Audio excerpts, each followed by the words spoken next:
Okay, I need a volunteer to read out loud our learning targets for today. Nevaeh, after you push your chair where it needs to be. So Nevaeh, you can read the learning targets. I can find the gist of a narrative text. I can describe how a narrator's point of view influences how You're not eating that in class. Thank you. So let's start with our first one. I can find the what? Gist of a narrative text. Great question. What is a narrative? A narrative is, you guys tell me, what is a narrator? A narrator is something that reads for you in like a third person. Very, very close. But it's on my computer. I'm telling you, it's something that like reading. Okay, so when it reads to you, Tyson, what is it reading to you? What's that radio screen? Like words. Okay, so does a narrator read you a story? Yeah. Okay, narrators are the person or whatever it is that's telling you a story. So, if we know that, what is a narrative?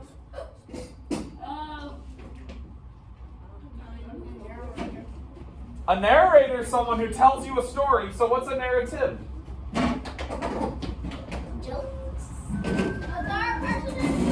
It's not about third person or first person right now.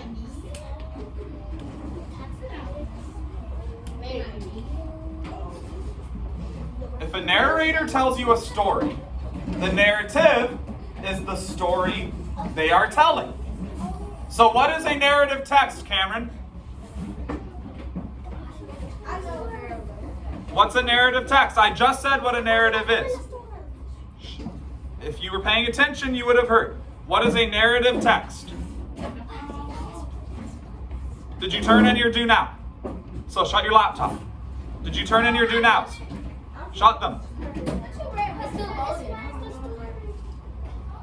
A narrative text is a story. It's a story. That's all it is. Very simply, a narrative is a story. So we're going to read a story, and what are we going to find?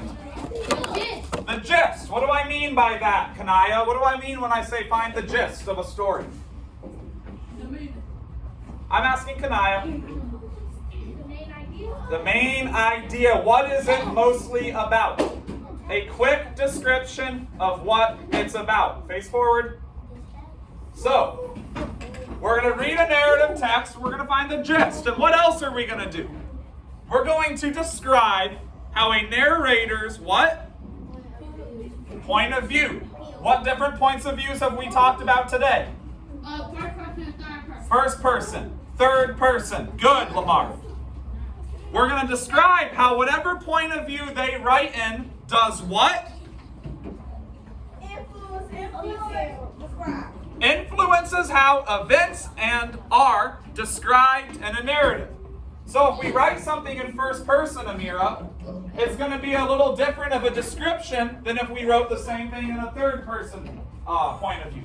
We're going to figure out how they change. First thing we're going to do is watch a video. This video is short. You're going to watch the video 2 times. We're going to just watch the first time for the gist. After the first time, you're going to tell me, Mr. Walter, this is the gist of that story. Tyson, I've asked you twice to turn around. So I'm going to kick you.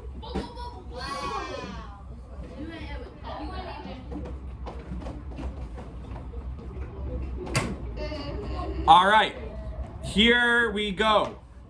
This video is called I Will Be a what?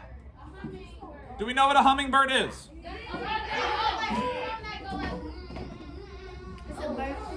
Mayana?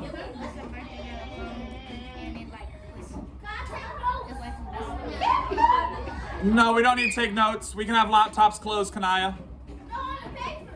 Sure. I'm out of lined paper right now, so just chill. You don't. Shh. We're gonna play this video. We're gonna get the gist. Then we're gonna watch again and talk about what point of view it is written in. Fine, it's fine.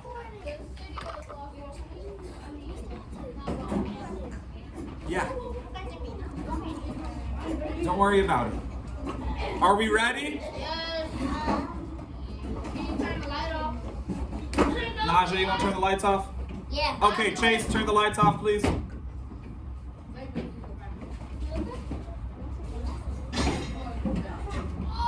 Both. All right. Pay attention to this video. Are we ready? Okay.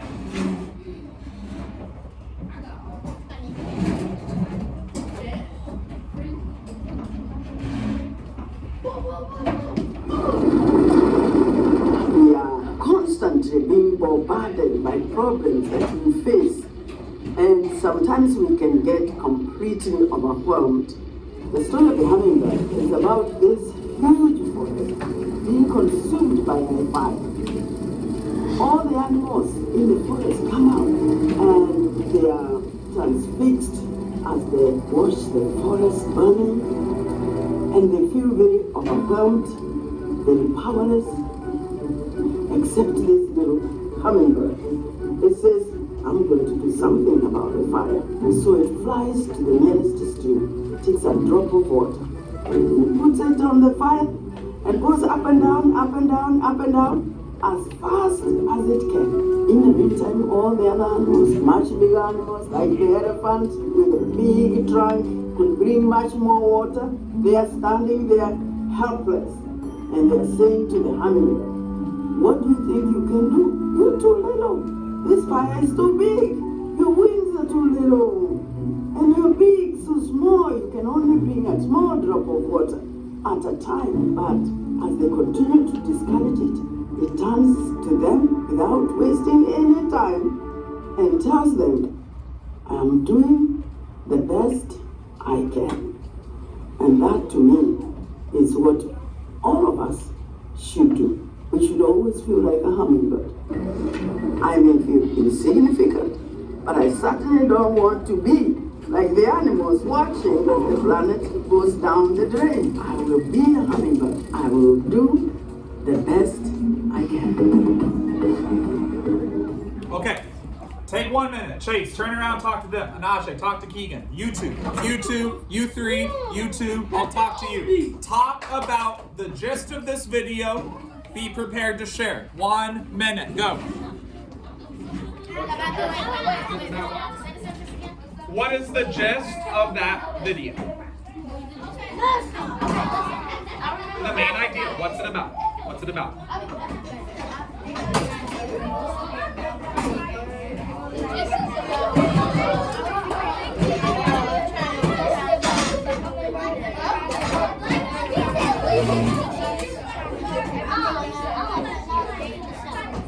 What did the hummingbird do? What did it do in the video? Okay.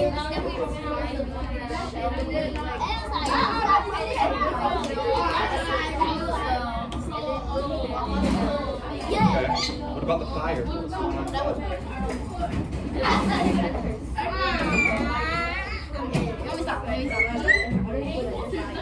How are your feet?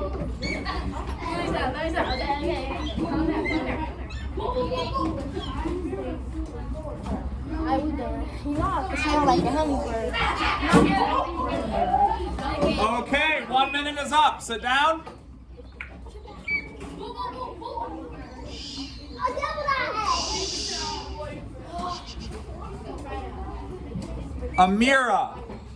Amira, you tell us what's the gist of that video.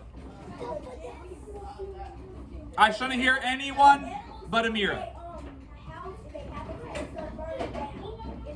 Okay, good. Their house their home is burning down. Their habitat. Great word.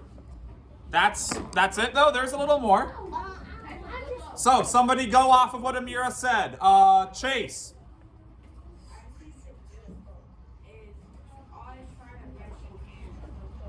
That's like the message, yeah, but can you tell me about what happened in the video? We know that the animal's habitat is burning down? What is the hummingbird doing? Okay, so Lamar says the hummingbird is doing the best that it can. Cameron, tell me specifically how the hummingbird is doing the best that it can. And how is he doing that?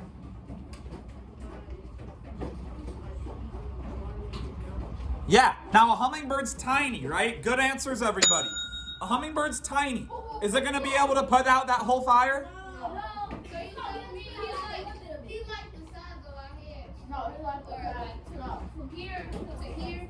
Hummingbirds are very, very small.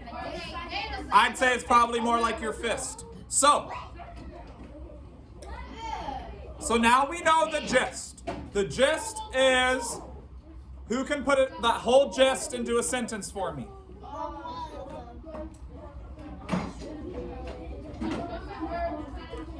The hummingbird is doing the best that it can to put out the fire in the rainforest. I think that's a pretty good gist. Now we're going to watch one more time. And when we watch it again, we're going to think about, okay, what's the point of view of this story? Is it first person? Is it third person? Let's watch again and let's see. So some of you already think you know. Let's watch one more time. We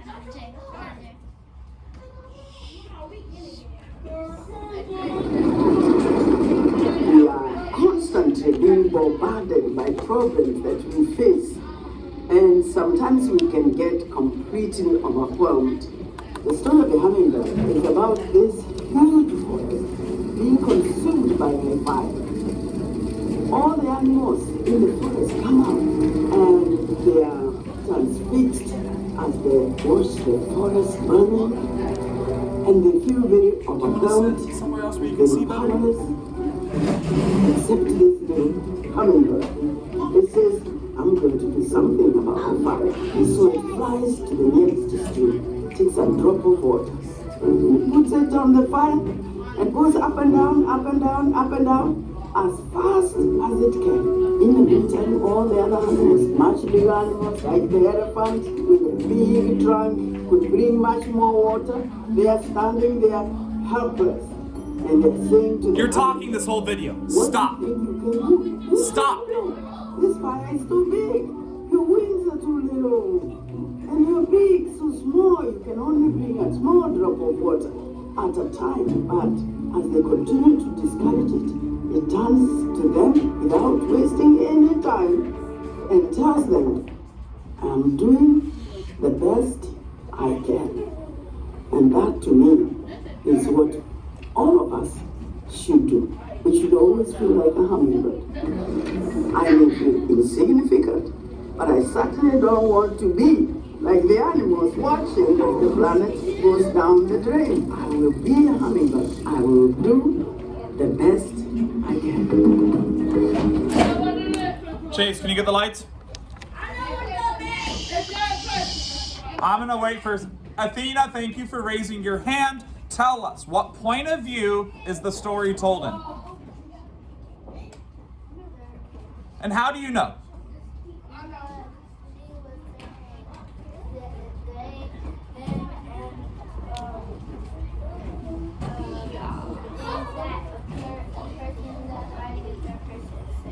Thank you. So Athena said that they're saying they, them. Now who is the main character of the story? The hummingbird. And is it like, I did this, I did that? So, we're going to stop. Stop. Is it water? So you drink it regularly. Now, the story was about the hummingbird. Was it like, I got the water, I did this, I did that? No! It was saying, the hummingbird.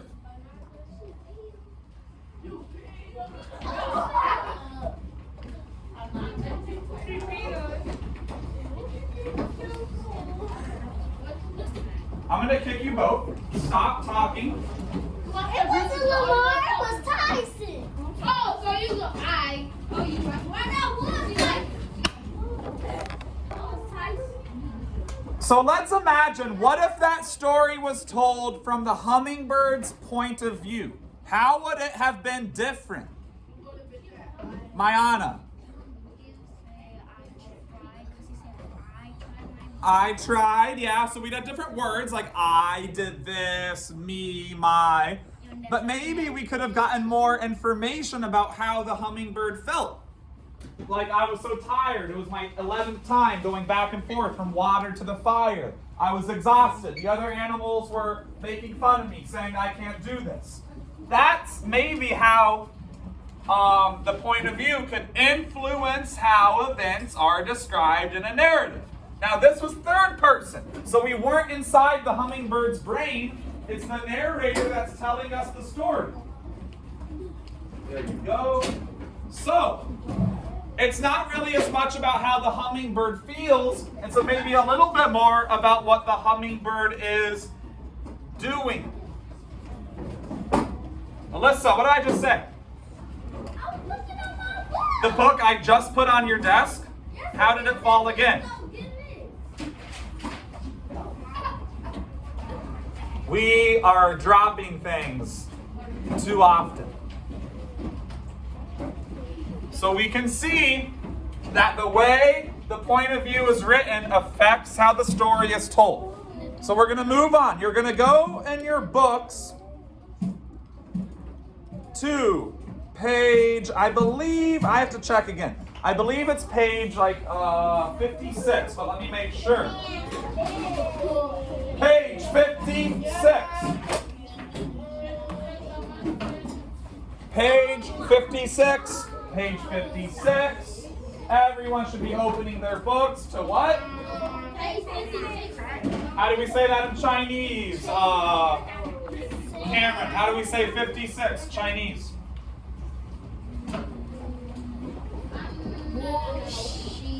No, I asked Cameron.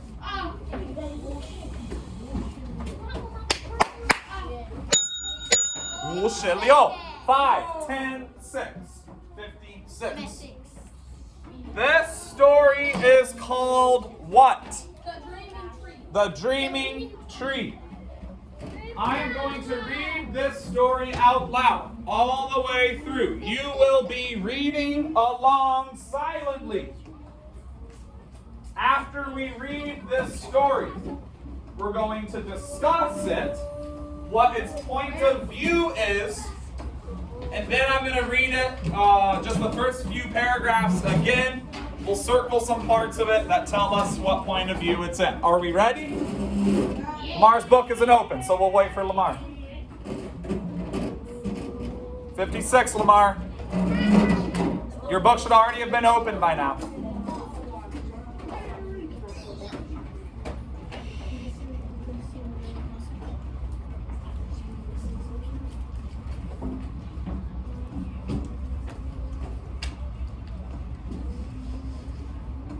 He's there? Okay. The Dreaming Tree, a folk tale from Brazil. Where's Brazil? Good. South America. Is it, which one is it in South America? Describe it. The big one. Good. And what rainforest can we find in Brazil? The Amazon rainforest. Okay.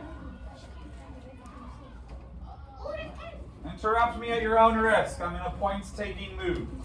Once upon a time, a young boy named Duaika lived with his grandfather in a small village. It's upside down. He was a kind-hearted child, but he was sickly and tinier than the other boys of his village. He was frequently unwell, and the others teased him and ignored him, so that Duaika was often lonely. Cameron, they're not sharp right now. So take the best one and then take a seat. Good. His grandfather loved the boy and wanted to protect him from harm, and so did his best to take care of him. But one day when the boys had been especially cruel, Duaika could not find his grandfather. He walked into the forest where he always felt happy. What what just happened? Did you pick anything up that was tossed over? No? We're all good? Okay. The trees offered a beautiful protective canopy, and exotic flowers spiced the air with fragrant scents. The raucous calls of the macaws and parrots cheered the boy, and when the butterflies softly brushed against his skin, he remembered there was gentleness in this world. Distracted by the birds and insects around him, he tripped upon a fallen branch.